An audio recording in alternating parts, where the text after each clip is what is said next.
Hello बच्चों। तो चलिए इस प्रश्न को पढ़ते हैं। दो सदिशों ए सदिश तथा बी सदिश के लिए सिद्ध कीजिए कि ए सदिश क्रॉस बी सदिश का जो स्क्वायर है बराबर सारणिक ए सदिश डॉट ए सदिश, ए सदिश डॉट बी सदिश, ए सदिश डॉट बी सदिश, बी सदिश डॉट बी सदिश। तो यहाँ पे देखो हमें सिद्ध करके दिखाना है कि दो सदिशों ए सदिश तथा बी सदिश के लिए क्या होगा, जो बायां पक्ष है वो दाएं पक्ष के बराबर आएगा। तो प्रश्न में आगे बढ़ने से पहले इस प्रश्न से संबंधित जो मुख्य उदाहरण है उसकी हम चर्चा कर लेते हैं। तो देखो यहाँ पर मुख्य उदाहरणा देखो क्या हो जाएगी। यदि हमारे पास में दो सदिशों और उनका हम सदिश गुणन कर रहे हैं, अर्थात P सदिश क्रॉस Q सदिश, ये किसके बराबर होता है? P सदिश का मापांक गुणा में Q सदिश का मापांक, ठीक है। गुणा में आता है साइन थीटा, जहां पे थीटा क्या होता है? P सदिश और Q सदिश के बीच का कोण, ठीक है। और एन कैप क्या होता है? P सदिश और Q सदिश की जो इन दोनों सदिशों की जो लंबवत दिशा है, ठीक है, उस लंबवत दिशा में जो इकाई सदिश है वो होता है एन कैप, ठीक है। फिर अगर हम इनका अदिश गुणनफल करें तो वो किसके बराबर आता है? P सदिश का मापांक Q सदिश का मापांक गुणा में कॉस थीटा, यहाँ पे थीटा जो है P सदिश और Q सदिश के बीच का कोण होता है।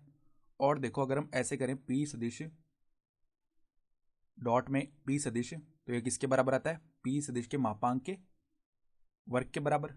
और यहाँ पर अगर इसे लिखना चाहें तो ऐसे भी लिख सकते हैं हम P का स्क्वायर। तो अब देखो हमारे पास में जो बायां पक्ष है उसको हम सरल करते हैं। तो बायां पक्ष क्या है? बायां पक्ष बराबर है A सदिश क्रॉस B सदिश, इसका स्क्वायर लिखा हुआ है।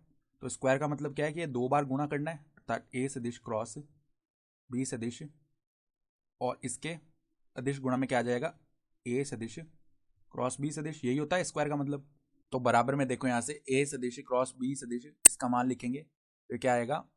A सदिश का मापांक B सदिश का मापांक गुणा में इनके बीच का जो साइन थीटा है वो लिखेंगे और एन कैप।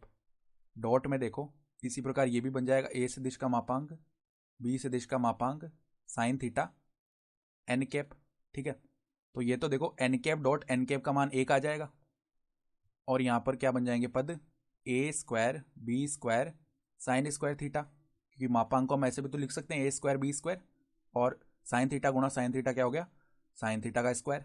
तो अब देखो साइन थीटा क्या, साइन स्क्वायर थीटा को हम क्या लिख सकते हैं? 1 माइनस कॉस स्क्वायर थीटा। तो देखो A स्क्वायर B स्क्वायर गुणा में 1 माइनस कॉस स्क्वायर थीटा। तो अब देखो अंदर गुणा कर लेते हैं। तो A square B square minus में A square B square cos square theta, ये बन गया। तो अभी बायां पक्ष ही चल रहा है, तो बायां पक्ष देखो A सदिश क्रॉस B सदिश का जो वर्ग है वो किसके बराबर आ चुका है? A स्क्वायर B स्क्वायर को हम देखो किस प्रकार लिख सकते हैं? A सदिश डॉट में A सदिश, ठीक है। और गुणा में क्या लिख सकते हैं? B सदिश डॉट में B सदिश, इस प्रकार लिख लिया।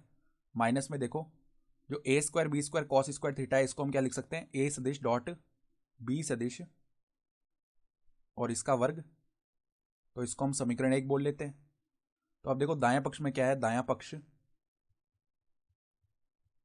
दायां पक्ष बराबर सारणिक है हमारे पास में, देखो A सदिश डॉट A सदिश, फिर यहाँ पे क्या लिखा हुआ है? A सदिश डॉट में B सदिश, फिर क्या लिखा हुआ है? A सदिश डॉट में B सदिश, और यहाँ पर है B सदिश डॉट में B सदिश।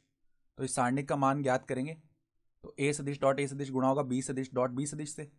तो A सदिश डॉट A सदिश ये गुणा हो जाएगा B सदिश डॉट B सदिश से, फिर माइनस में A सदिश डॉट B सदिश गुणा होगा A सदिश डॉट B सदिश से। A सदिश डॉट B सदिश इसका आ जाएगा वर्ग, इसको बोल लेते हैं समीकरण 2।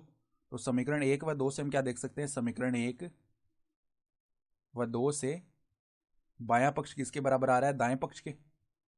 बायां पक्ष बराबर आ रहा है दायां पक्ष, तो बायां पक्ष को हम दाएं पक्ष के बराबर लेकर आ गए तो हम क्या कह सकते हैं? इति सिद्धम, अर्थात दी गई उदाहरणा के आधार पर हमने सिद्ध करके दिखा दिया। तो आशा करता हूं कि आपको ये प्रश्न समझ में आया होगा। धन्यवाद।